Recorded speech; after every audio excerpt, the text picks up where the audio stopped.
Hello, Guardians. My name's Danfinity, and welcome to Destiny Digest.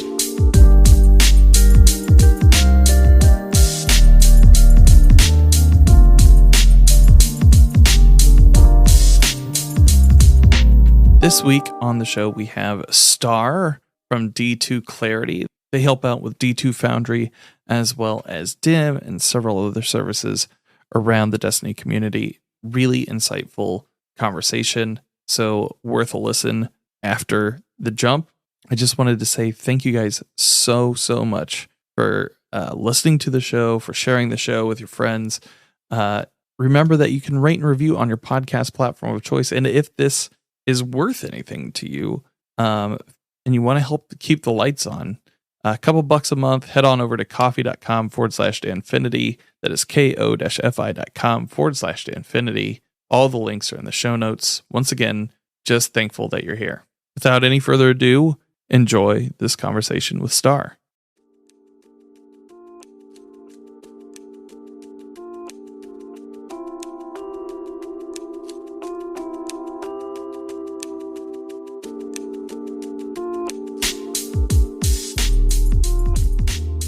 Star, welcome to the show. Thank you so much for hopping in with me this afternoon.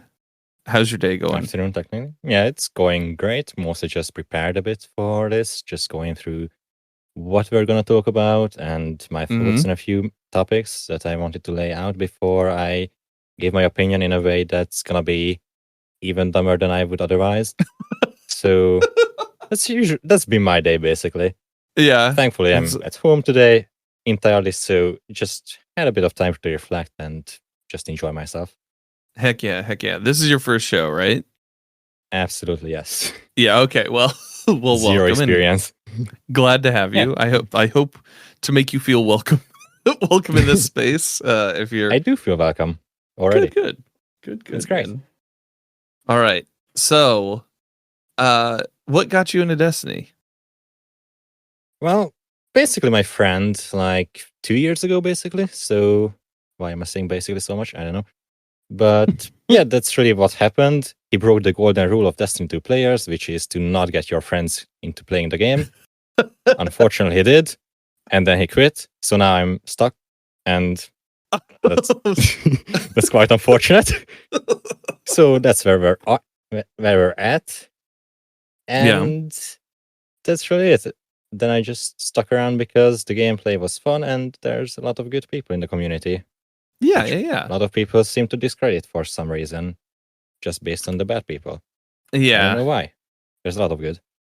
There are a bunch of good folks in the community, and like thanks for sticking around, because you've like contributed to, I think, some of like the bigger projects in Destiny 2 when it comes to weapons. What's it like working with DIM and D2 Foundry?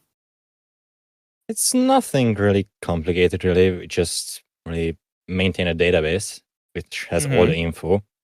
And then the collaboration side of it is mostly just, okay, here's the database. Here's what each of the fields does. Each of the information is used for. So you just take this, you pair it with the API information you already have, and then you can easily display the data in whatever way you want. So for D2 Foundry, it's really just that, because I'm really not that great at coding. I can do things, I can make pretty passable code, but I would not present it in any way, which is why I thankfully have Ice on the team with Clarity, where he mostly just does the code and I do everything else. So I usually just have to maintain the data, which is generally updating it every week and whenever there's new information coming in, if I have time, of course. But that's really about it for the collaboration with Foundry, for example. But with them, there's also a different part of it, which is wholly my work, which is the character stat information, where I managed to extrapolate how cooldown information works. So basically how it works is that in the game, you have your cooldowns, tied to your stat tiers. So like tier 0, tier 3, tier 10 for every one of your abilities. And we figured out that it works in a way that it takes the tier 3 cooldown and then just multiplies the charging speed of it by whatever number is tied to your character stat tier. So I only need to have one cooldown input for each ability, and then it automatically spits out everything else, because everything in a category, so for example, grenades, the ratio between each tier and the next is the same regardless of the ability. It's just the base cooldown that's different. Okay. And I probably lost like half of the people now, thankfully. But it's interesting. I swear it's interesting. Please stick around. Yeah. But yeah, so basically it's just a lot of interesting things that we discover as we look at the data for all the cooldown information. Then we can simplify it down. So that makes it much easier for me to maintain.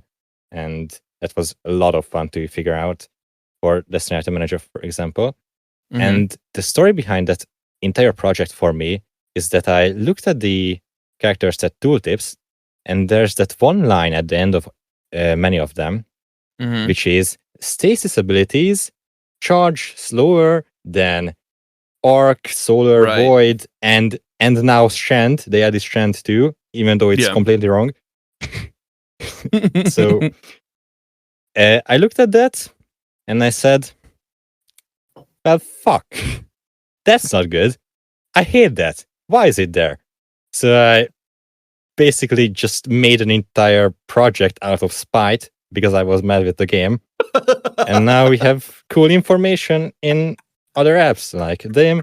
Now it's getting added to D2 Armor Picker, which is something I'm very excited about, and it was one of the main goals with it. So thankfully it's now made it to the beta of it. Hopefully it's going to release sometime soon. Not sure. But yeah, that's really the gist of it. Spite is a very powerful driver. Oh, for sure. It was just...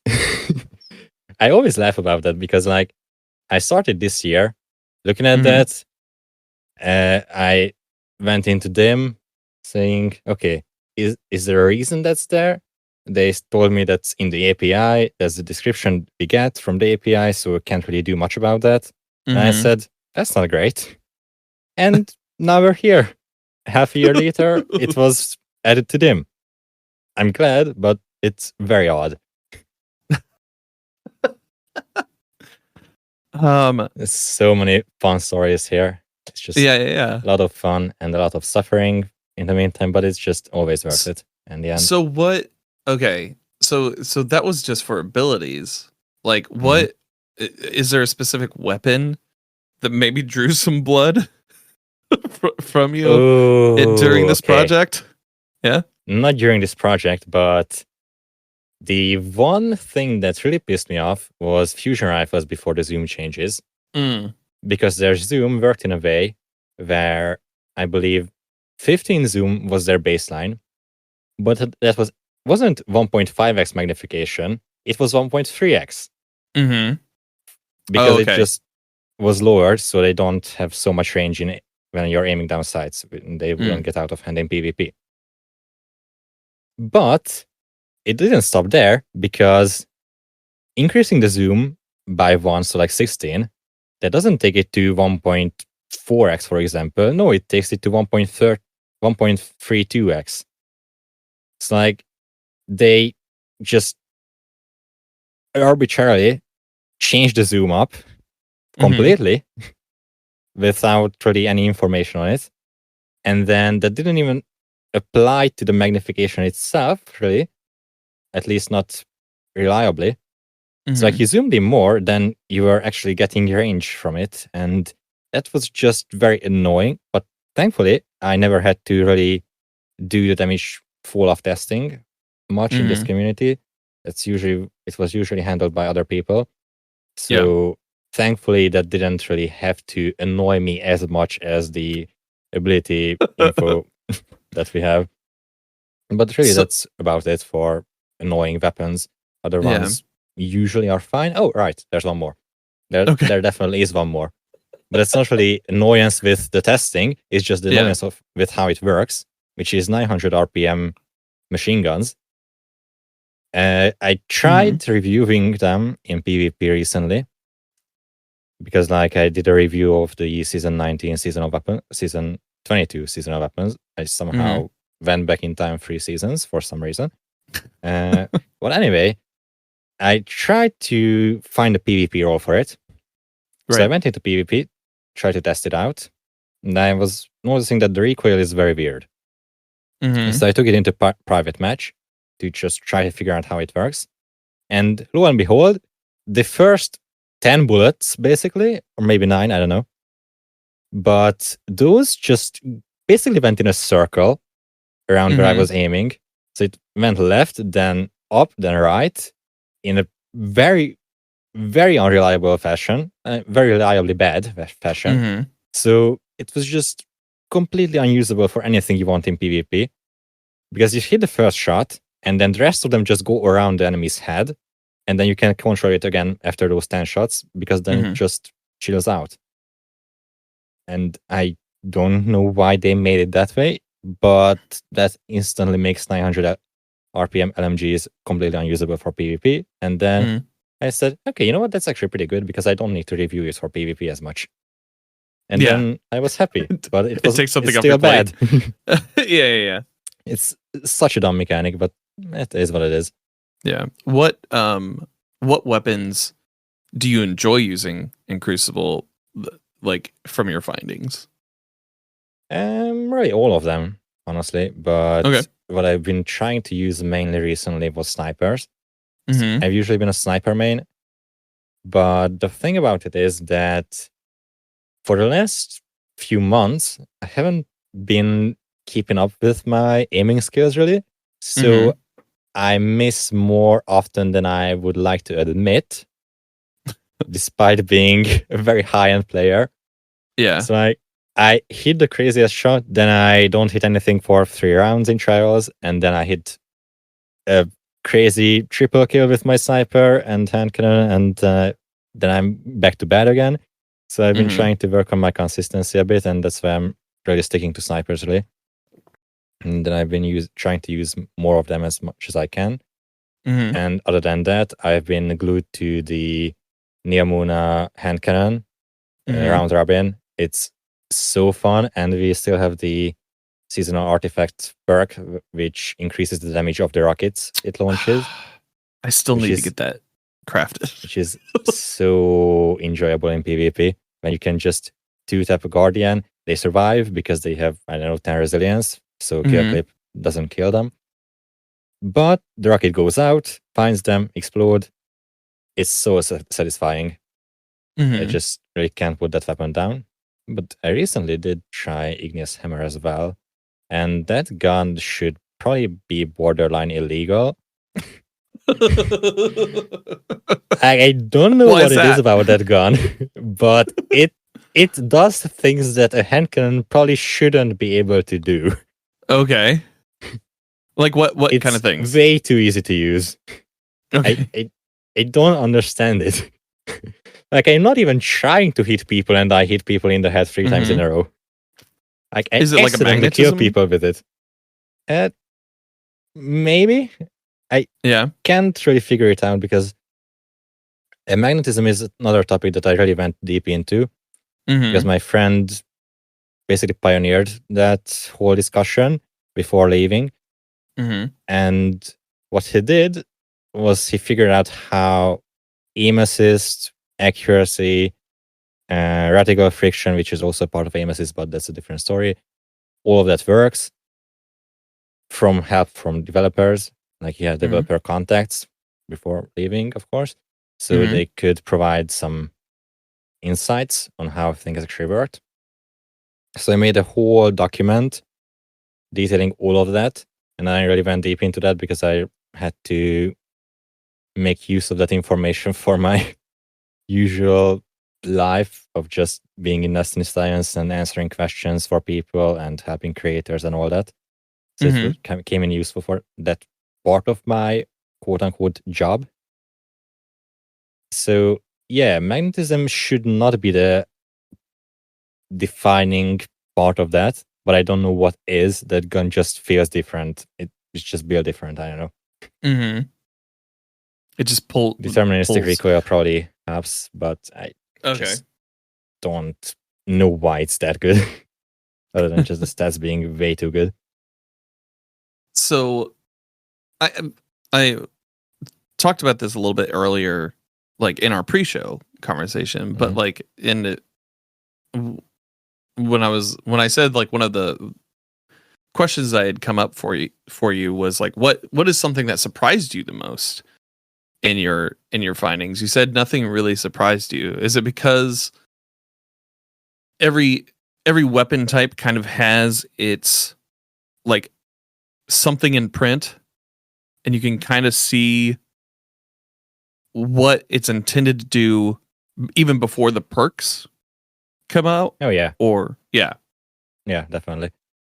And like I said just before, Igneous Hammer is the one that kind of surprised me in how it feels, but it kind of makes sense, but also doesn't. So it's not really surprising, just more baffling why it's that good. Why it's allowed to be that good, really. Yeah. So, is it like head and shoulders above the rest? Or is it not quite, because it's other ones have more utility that Igneous does not really provide. So like, for example, as I mentioned before, Round Robin is one that has the nanotech tracer rockets, which is extremely good for touching up in 3v3, for example. Like you're 1 against 3 people, you get a kill, reload, kill clip, nanotech tracer rockets is gonna basically guaranteed hit the next person you fire at. It's making it a lot easier to clean up 3 people when you're alone. Igneous doesn't really have that utility where you can snowball after a kill, but it has the consistency that other ones probably don't have. So if you're in an ultra competitive environment where people are at least your skill or above, you're probably not going to be able to capitalize on a kill because they chances are got you to like 10 HP when you're the same skill, unless you caught them completely off guard and got a snipe in before or whatever. So usually in those environments where everything is perfectly fair, quote unquote, at least, it's not that great to have kill-based perks like kill clip because people know how long it lasts. They will just say in voice chat, okay, this guy got a kill, he has kill clip, wait 5 seconds before pushing in. And then they regroup and they just push on you. So you need to regroup as well. Can't really take advantage of kills unless everyone is out of position. And that's usually not how it goes unless you're playing solo trials like I usually do. So for those situations, Igneous is probably going to be head and shoulders above all Wanton is, because it just has that consistency where you barely even need to control the weapon and it's going to give you headshots for essentially free. So going into the community aspect of it, when you're doing research, are you finding that it is inspired more from community conversation, or do you often find yourself playing with something and being like, oh, this needs looked at? Mostly the former. Okay. Because research in my case is generally more in the theoretical part of it. I don't really have the energy and time to invest into testing it myself because those take a lot of time up that I could be spending on helping other creators, like fact-checking scripts, which I've been doing, just answering questions in our Q&A channel, in our Discord server, or just engaging on Twitter, helping people out with whatever questions they send our way.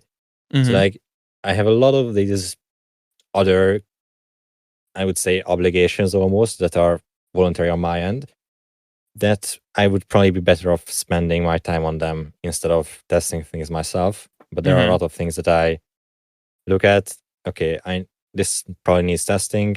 If I have the weapons for it, or I have everything I need for it, I might go test it myself because I can't really think of other people that would be capable of testing it to the same level of reliability that I could. So it's really just a balancing act of how things go. And I usually don't come up with work for myself because I already have way too much. Yeah. So it's kind of like keeping your ear to the ground, seeing what people are talking about, and then absolutely going from there. Like I even made a list of things that I am doing, which is one, scrubbing through patch notes and TWABs, and unfortunately memorizing a lot of them and where they are and when they happened and what was in them. It's not intentional, but I look at them way too much, so they just stick in my head, so I can tell people, okay, so airborne effectiveness was announced in April 21st, 2022, I think. Yeah. Somewhere there. And then there was a follow-up at May 5th, 2022. And there was a Q&A in June 10th, 2022, which has a lot of information, like how the ritual weapon perk pools roll. So like what are the chances of getting 2 perks in a column or whatever. Like all of these things that I have unintentionally memorized come in really handy when I'm looking for things. Like people ask me, didn't this get changed at some point? And then oh yeah, that probably did at some point between this and this patch, somewhere there, and then I can search for it and I can find it. So it's almost like when you're doing research for weapons and armor and everything, it's almost like being a historian almost. Kind of, yeah. Yeah. Unfortunately, yeah. That's your side hustle. That's the first one of the. How much did I write down? Like 9. Okay, cool. Frequenting dev interviews and taking notes that could be useful. So, for example, some dev said, okay, this weapon has this degree of accuracy cons. Write it down, take a note of it, save where it came from. So, like, just massive breakdowns, interview X, and at this timestamp, and that's where it was. And then occasionally doing perk testing, of course, when I have the time and energy, come up with refreshing test or coming up with and refining testing methodologies. So, for example, what I was working on with my friend before he quit was how you can do damage testing, which was a very involved process, actually. And it was a very refreshing new take on how it goes. I can actually, I think, go over that if you'd be interested. Absolutely. Because what happened was damage fall-off testing started in a way where, okay, people take out Darcy and shoot at their teammates in a Crucible private lobby. Yeah. And see, okay, at this distance, damage drops from 19 to 18. So that's probably where damage fall-off starts. But the problem with that is that Darcy can only measure in units of 1 meter, which means that so you can't our break precision down. is very bad. Yeah. And then there came a new invention that was way before my time, like new discovery, that you can actually use pikes because they have a waypoint above them that tells you how far they are. And the advantage of pikes is that you're in PvE, so the damage numbers are going to be much higher. So you can tell easier when it starts kicking in, when your damage starts dropping. So that was the second part that came in. And then third part was getting guns with range masterworks that you can just jump up in units of 1. So you can get close to that 1 meter mark much easier. So you can be more accurate when it starts. And then you can just extrapolate that to how it maps to range, to the range stat. And then the one we worked on with my friend was the one where we took pikes still in PvE. But what we did was actually not discover where the damage fall-off starts, but instead go beyond it and test the slope of the damage fall-off, because we know it's linear.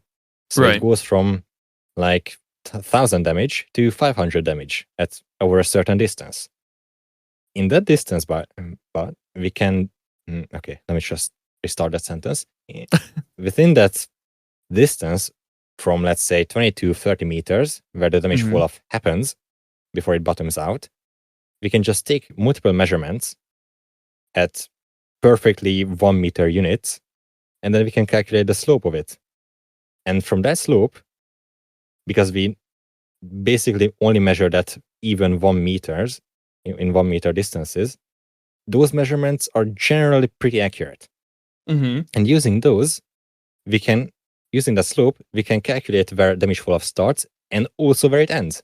So that's what we've been using now for the better part of a year to calculate how damage fall-off works. And it was such a refreshing discovery that people really didn't think about. Just, okay, it's linear, we know that. You can just measure the start and the end. But of course, you need to account for that lack of precision with the measurements. So we needed a method that would increase the precision, and this did that. And thankfully, it worked out phenomenally. Yeah, that's awesome. We're in a space where we just got patch notes yesterday. And I'm sure, like, when it comes to like huge mid-season passes, you probably have a lot on your plate. Not really. Not really? Okay. Not this time. For this one, it's mostly just looking through them. Okay, yeah, we know that. Not a whole lot changed that affects me specifically, because a lot of it is abilities that we haven't really covered yet. A lot of the other ones are already being tested by other people, so that's not really my responsibility in that way. And then there's a lot of stuff that only affects activities, so like how those work. So those are also things that I don't really have to worry about at all. So for this one, it was really just the exotic armor changes, and that's really about it, thankfully. Yeah. But the problem there is that they accidentally updated quite a few tooltips for them. So for example, Stompy's apparently grants damage resistance while airborne, which it does not.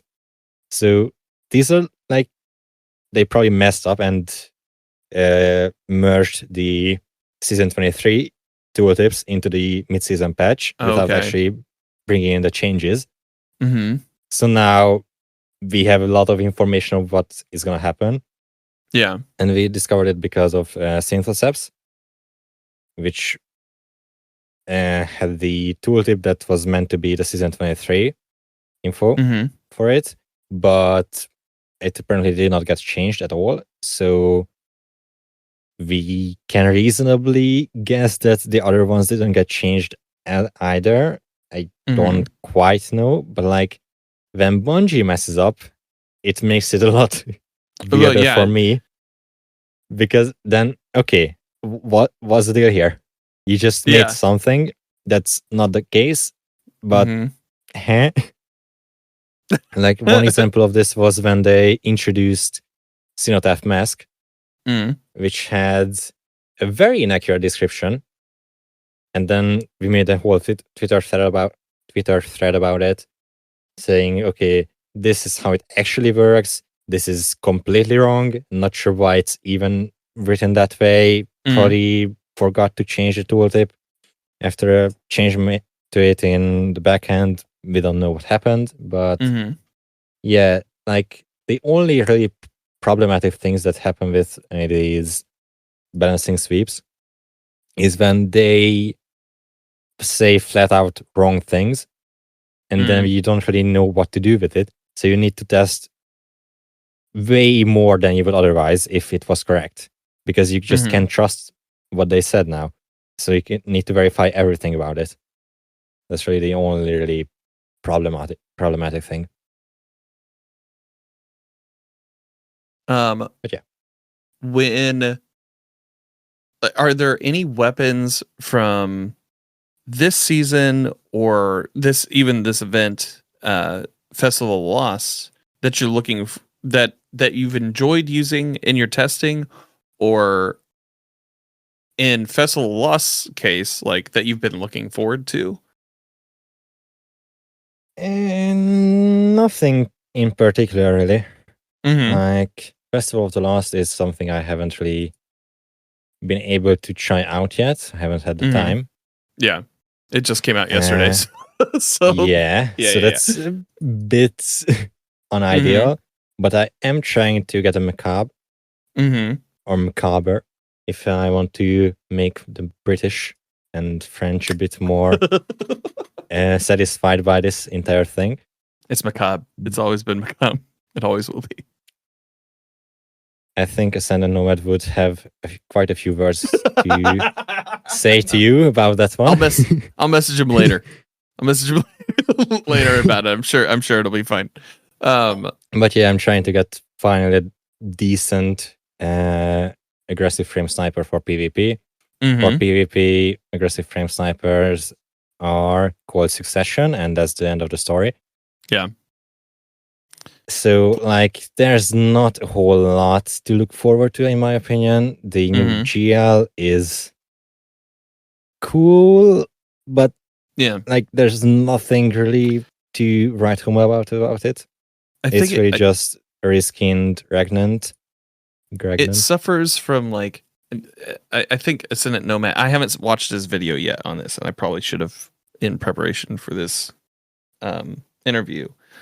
But it does feel like a lot of the weapons. This has been community sentiment for a while now too. They don't matter. It's you can use whatever for anything, and get the job done. I think that's when you're focusing. Actually watched the video and I thought it was pretty great.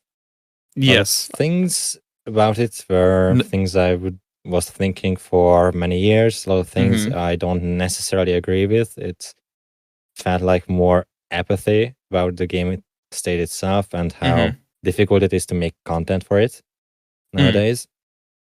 There's not a whole lot of new things. So you either just lean into the clickbait and try to say things that aren't necessarily the way that they are, at least in a thumbnail or whatever. So people are generally jaded by it because that's what happens every time. Yeah. We're in that back half of the season. That too, and the third season of the year as well. Like, it's not a great time to be a Destiny player and Destiny content creator. Yeah, there's still a lot of interesting stuff, but innovation is a bit lacking. So, like, seasonal story and seasonal progression got pretty decent this time around. Like, they are innovating on that part, and they are making changes, bringing up exotics to a better level to be viable in more places. But like, that innovation is unfortunately limited to certain areas of the game, and the other ones just fall further and further behind until they can get a new update, fresh coat of paint or whatever. And meanwhile, Gambit is just dying on the side of the road. Even though I quite enjoy it. It's weird. Yeah. There's just not enough resources to go around at Bungie, or alongside all of the other things they are trying to do. Yeah. So you just have to deal with it. I also think that, like, this was brought up in my chat probably like last week. And somebody was like, it feels like it's a veteran problem. Like, when you have we have so many tools at our disposal and so many consistent tools now, or consistent roles now with crafting, that like it is, if you've invested a lot of time in the game, you're going to have favorites in slot or favorites in subfamily that you're just not really rewarded to change out from. Yeah, that's definitely a part of it. Like, I don't think it's a veteran problem as much as just a lot of good enough items in the game already. Because what I did was, as I said, I started in 2021. Yeah. But the thing is, last year, like winter 2022, I actually started a new account. Yeah. So like, I had a fully fresh start because I already beat the game essentially. There's nothing really to grind for me. So I started fresh, grinded through all of the Wish Queen seasons so I could have everything crafted. Grinded a lot of Deepstone Crypt so I could get those guns, except for the hand cannon because that does not exist. I swear to God, I'm still at 1 out of 5 on that. And actually, same for the Last Wish hand cannon. That's the only one I'm missing right now. Still 1 out of 5. Thank you, Bungie. Very cool. But yeah, it's not really a veteran problem, but like more of a, if you know what's good and how you can get what's good, then you can get those on pretty short order. Yeah. So like I spent maybe 200, 300 hours on that account in a few months, and I was completely endgame ready. There was nothing really for me to grind for other than just getting exotics again and all of that stuff. There was just nothing there to incentivize me to grind for anything really. There were interesting things like Apex Predator that came out with Last Wish Refresh. That was a great weapon, still the best rocket launcher in the entire game for PvE, boss damage. So that was something that I could grind for in happily because it's just that good. But then that just says power creep.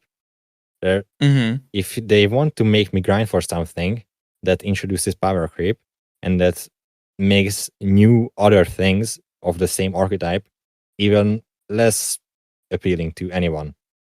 Because when are you gonna beat a rocket launcher that has both bipod, bait and switch, reconstruction, and whatever else? That's also solar.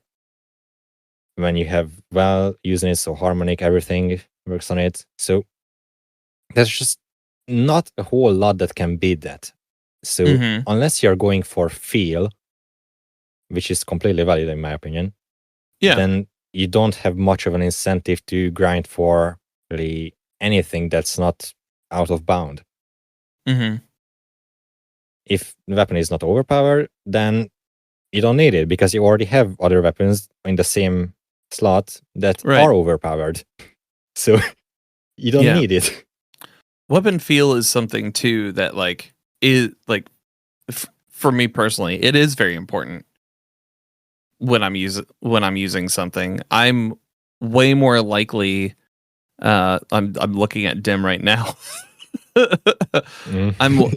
I'm way more likely to use like a Death Adder over Ikelos right now, just because the way it feels different. The Ikelos, like for me, the best way that I can describe it is it does the job that a Death Adder does, but like it feels orbier, like or like you know what I mean? Like it feels more round. It feels like you're squeezing it out of the weapon rather than it just kind of flowing. Yeah, I can see that actually. Yeah. I think what sold the Ikelos SMG for me was Feeding Frenzy actually. That made it so much better to use. And then Feeding Frenzy with Wall Shot was just fun. And Seraph rounds makes it not more viable, so I just used it. Death Adder, for me, felt floaty. Yeah. Like it's the signature lightweight SMG feel, but it's worse in basically every category. So I never really kept it. Yeah. Like I swear to God, it's just Funnel Web, but much worse in every part. It definitely feels like Funnel Web too. I also like Funnel Web, but yeah, Funnel Web feels great because it has the sense to back up its performance. But Death Adder just doesn't have the perks or the stats. Yeah, if it feels great, it's great, but I just won't really use it because it's just that way. I understand the floaty feel, like it does, and I think maybe that's part of why I enjoy it. I don't know. Fair enough. Yeah. Fair enough. If you like it, it's good. Yeah. That's it. I mean, it's not good, but it's good for you. Just had to clarify that part. No. It's not gonna be good ever. But thank you for clarifying. Fine. It's a weapon. It shoots bullets. It's fine. It's usable. You can definitely kill a red bar drag. Yeah. I'm gonna give you that one. But that also goes into the thing of like everything's kind of the same. It's like it does. Sure. Yeah. Sure. But also Callus Mini-Tool. So do you have a counter for that one? No, I mean, look, Callus Mini-Tool is probably the better option out of the two, just because you can craft it. Also, the Ikelos is probably the better option out of the two between the Death Adder and the Ikelos, just because you can craft it. And so, I mean, the Callus Mini-Tool is really just. Do you like the feel of Death Adder, or do you like the feel of exploding an entire room because of incandescence? I mean, that's very true. You can do that. Like, it does become a little mini risk runner at that point. Yeah. that's all I had. Yeah. Just looking at my vault right now, like there are a few weapons here that I refuse to use based on feel. Mm-hmm. One of them was Tiku's Divination. Okay. That was before the buff to the velocity of the arrows, so now it should feel pretty decent. But I think that applies to most lightweight bows in general. Like the non-tactile feel of the drawing of the string. So for a precision bow, I'm not sure if that's recurve or whatever it's called. I don't know bow terminology. But I think it is. The precision bows, when you pull them back, when it's fully drawn, they just have a tactile feel on, at least on the screen, not on my like mouse, a weight. of course. You just see it when it's fully drawn. For lightweights, it's really just you draw it and nothing happens. It's just fully drawn. I don't like that. It's good. It's very passable. Tiku's Divination is one of the best weapons for PvE and clear. And even decent damage as well. But it's just another one of those floaty guns where you don't really have a lot of feedback from the weapon itself. You draw it, it happens. It's drawn. That's all. And then you just go on with your merry way. Yeah. With odd. With Final Shape around the corner. And we're getting a couple of new weapon types in that. Are you excited about the possibilities for the loot pool post Final Shape? No. Okay. No. Okay. Looking forward to trying the new guns and new archetypes. But the thing with that is it's really a complicated issue. Okay. Because to make me excited about loot, it first kind of has to be good. And they did not really deliver on that part with the Warden's Law, for example. Like, it's a great weapon for when you're trying to use it with Lucky Pants. It's the best DPS hand cannon, but that's one use case. For PvP, it feels just worse than every other hand cannon. It doesn't have the range because of the recoil. Like, the two-burst nature is just not really cut out for PvP hand cannon when you can just use Igneous Hammer or True Prophecy, even though it's like, 3-4 years old? Yeah. Maybe even 5. Not even sure at this point, but there's a lot going on here that is great, but it just does not really compete outside of a few niche use cases, which is completely fine by me, honestly. But it's not going to be something that I'm going to be particularly excited about. So, for example, I have right now 6 Adept Warden's Laws in my vault. 2 of them are just for infusion. The other 4 are great rolls, but I didn't get them because I was farming for them. I was farming for Ascendant Shards. So it's more like a byproduct that I'm going to be playing something anyway, and then I might as well get the weapon from there. If it's good, I'm keeping it. If it's not a good roll, then I'm not keeping it. It's really that simple for that part of the loot chest for me. I'm generally more utilitarian with all of this. If it has a use for me, great, keeping it. If it doesn't have a use for me, I'm not gonna keep it unless it's a very good rule. And then it might get buffed in the future and it has a use at that point. I'm not entirely sure. I'm more like just safekeeping for future use cases and not really grinding for it unless it's like best in slot or whatever. Mm-hmm. So in conclusion, I'm not very interested in the final shape weapons. I'm interested in trying them out. I'm not very interested in grinding for them. Right. Unless they are that good. And that's something that we'll have to wait and see. Really. Yeah. Well, what about you? I think I'm excited more story-wise for Final Shape than I am really the weapons. I think the abilities, like how the abilities are going to change, will be interesting as well. Yeah, for sure, especially the new supers aspects. Yeah. And look cool. I think it's tough to know how. I feel like there is or should be, an expectation of like, if they're pushing things as hard as they want to with those supers, it's tough. I think as Bungie, because you have to constantly one up yourself while also keeping everything in line. And which they aren't doing really.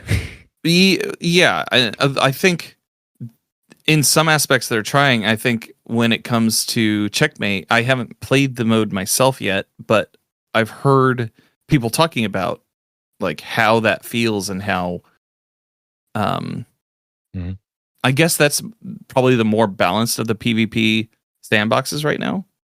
Yeah, I can definitely give my opinion on that as well. Like as I said, I'm pretty high on PvP players, so that's my perspective on a lot of things. Checkmate is really just a good start. The things I really enjoy about them and what a lot of other high-end PvP players are enjoying is that the ability spam is much less. Like, it's kind of a throwback to the 30th anniversary patch, where we had a lot of the ability cooldowns readjusted, a lot of the mechanics for how abilities work were overhauled. So that part of the sandbox, or that timeline in the sandbox, was something that a lot of us just really liked as a baseline for what the Crucible should be. And then the intention for that was that, okay, abilities are a bit too prevalent, so we need to cut back on that. We want to shift away from the ability spam to more meaningful, rarer abilities. Problem with that was that kind of succeeded.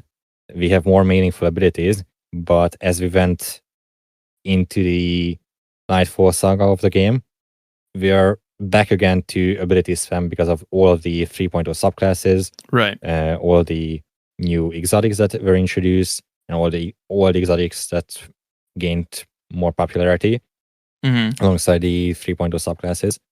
So those kind of allowed us to have more meaningful abilities, but at essentially the same cooldowns as we had before. And Checkmate kind of addresses that in a much better way than other sandboxes have, where it just globally slows everything down. The weapon TTKs have been readjusted a bit as well, so that's really great. I think there's still a lot of work to be done. For example, bows are still not okay in PvP right now. If you use them, good on you.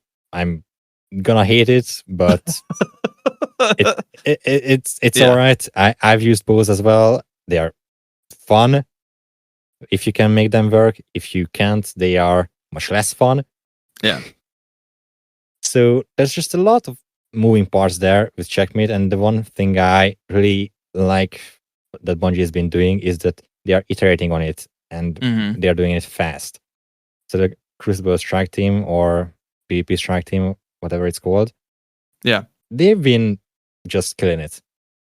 Okay, we've seen this feedback. 1 or 2 weeks later, okay, feedback addressed. Let's try this again. Then try this again and again and again and again, and it's gonna be getting better and better and better as long as they gather more feedback.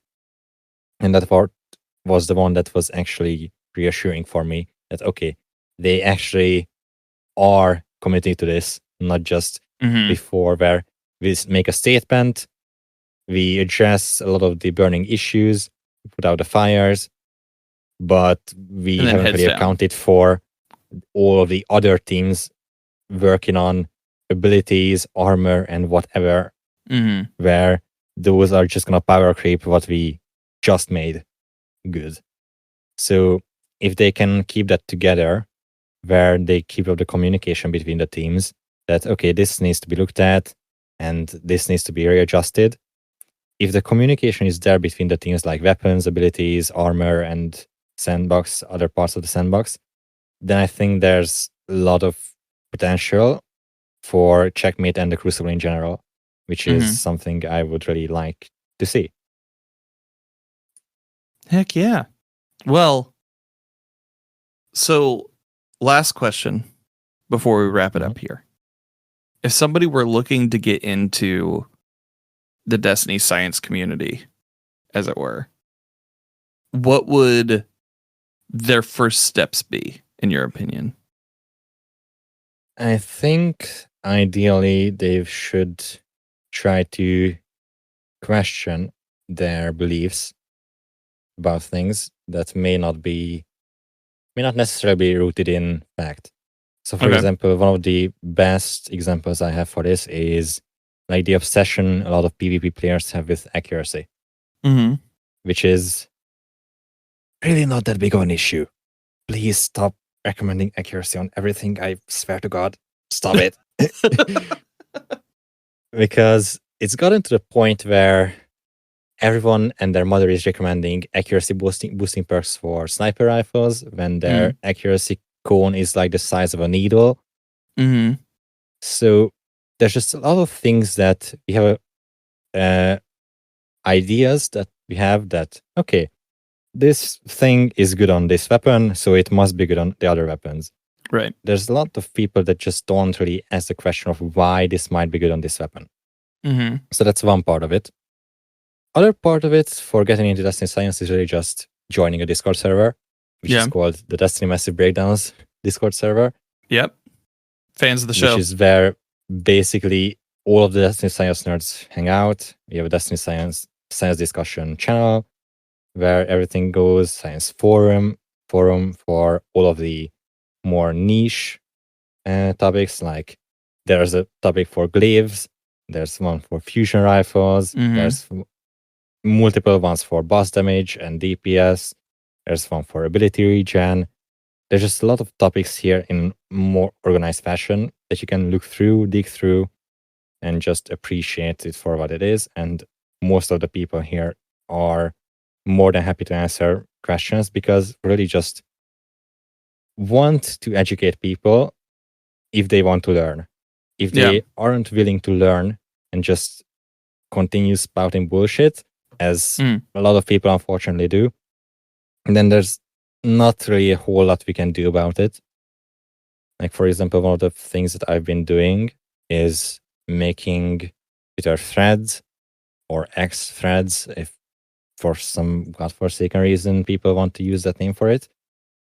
So like those threads were explaining, for example, how ability regen works, or how certain exotics, or how this mechanic and that mechanic works, and some down version of whatever. So people can, of course, follow us on Twitter. We do a lot of science content there. But just, I don't know why people have this idea that if they've heard something from a good player, that must be true. Yeah. Because we all day interact with people that have been playing the game for thousands upon thousands of hours. Right. Been playing since the beta of Destiny 1. it's not really experience that makes you knowledgeable about the game. It's really wanting to learn more about it. There are many people who have never stepped into a raid and have 5,000 hours in the game. Yeah. There are many people that know basic nothing about the PvP side of the game, but have 3-man raid clears and flawless everything. Like, there are a lot of people that are experts in certain fields, but don't really have the knowledge behind everything other than just their experience and that, okay, this works for me. I have an idea why it works. Might not be true, but it works for me. So those ideas are kind of what's hurting us right now. Gotcha. And if a creator wants to learn more about Destiny science, hit us up in DMs, whatever. We do script reviews for free and everything, really just want to help people be more aware of what's actually happening in the game that's causing their experiences. It's like those things are what we really specialize in, that we just explain how things work, and then we can explain how that causes other things, and then just everything the trickle down effect on each other. Yes, exactly. Yeah. So it's just a lot of enjoyable stuff. If people want to reach out, please do. Don't hesitate. I'm swamped with stuff, but I love to teach people about interesting things. That leads perfectly into the end of the show here. So, Star, where can people find you on the internet? Well, we have a Discord server that you can probably just find through our website, which is D2Clarity.com, which is D2Clarity.com. And we have all of our social links there. We do a lot of stuff on Twitter. Usually our breakdowns of things and our weapon reviews and all of that is going to go to our website nowadays because Twitter is collapsing on itself.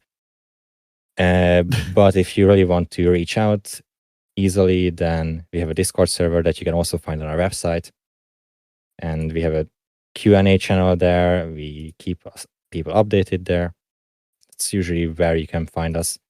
And of course, Destiny Massive Breakdowns server is an excellent way to get into the Destiny science community and just interact with me or other scientists around here. And that's really about it. Heck yeah.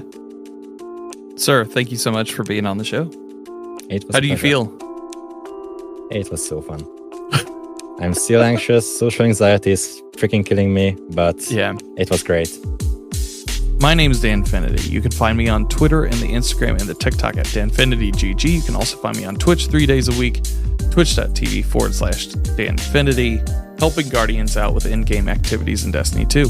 If you'd like to join a welcoming and giving community within the Destiny community, head on over to discord.gg/Danfinity. That's where we have a lot of conversations. As always, the links are in the show notes. Thank you so much for listening, and I hope you find what you're grinding for.